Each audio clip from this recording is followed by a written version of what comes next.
Senator Marco Rubio was once on Governor Romney's shortlist for vice president. He didn't get that job, but he did get a primetime speaking role tonight. His new slogan for his campaign is the word forward. Forward.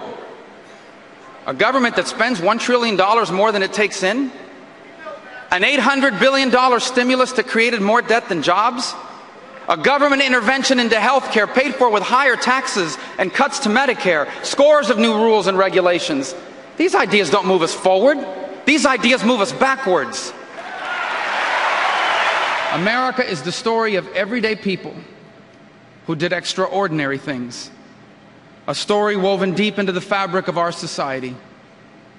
Their stories may never be famous, but in the lives they live, you will find the essence of America's greatness. And to make sure that America is still a place where tomorrow is always better than yesterday, that is what our politics should be about. And that is what we are deciding this election.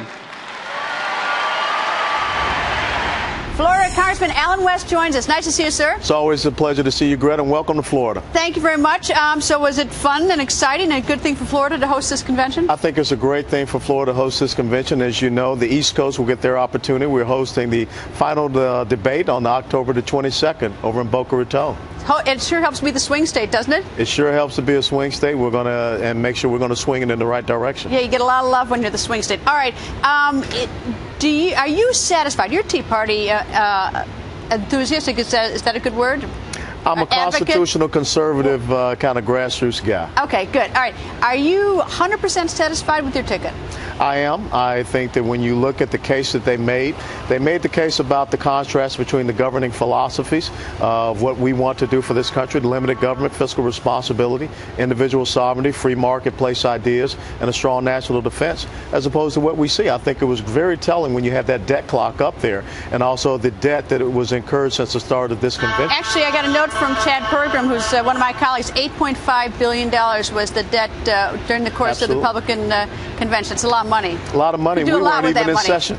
You could do a whole lot with that money. I'm curious, as you traveled this state, because this tends to have an older population, the whole issue about Medicare, sure. Are the citizens in your district, are they asking about the Medicare? Are they worried that about Medicare? Well, see, this is the important thing. We've had a constant conversation with our constituents over in the East Coast, the Gold Coast, and the Treasure Coast. So they understand the threats to Medicare. They understand that the actuary report has Medicare going bankrupt in 12 years, 9 years after that, Social Security. They understand about the $716 billion of cuts, $517 billion to Part A, $247 billion to Part B. They understand that doctors are already dropping them off of their Medicare coverage, don't want to see them because of the lowering of the reimbursable rates, and they understand the threat of the doc fix. We need to have a permanent or at least a 10-year doc fix, which is something that we had in the House-passed budget. So does that mean, though, that they're willing to, that they're willing to have the discussion because the Republicans are putting the discussion on the table? I think they're more than willing to have the discussion. I think that they're more than willing to trust us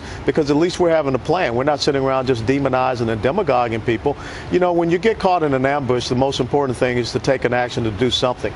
And for the Democrats to just sit around and point fingers at the Republicans, that's not what leadership is about. You mentioned ambush, and you have a distinguished military career, so I'm curious. You have said before that you wanted someone with a military background on the ticket. You didn't get that. Are you satisfied that, in spite of the fact that neither one has a military background, it's very concerning that for the first time in 77 years, we have a sitting president and a vice president and candidates also for the same offices that have never served in the military. So I think the important thing is someone such as myself that sits on the Armed Services Committee, 22 years in the military, will be there as a resource to provide the consult and the advice to the Romney-Ryan ticket to make sure that we do the right things for our military, especially when we have these Obama defense cuts we know as sequestration that is looming over our men and women. Congressman, always nice to see you, sir. It's a pleasure. Up next, Utah.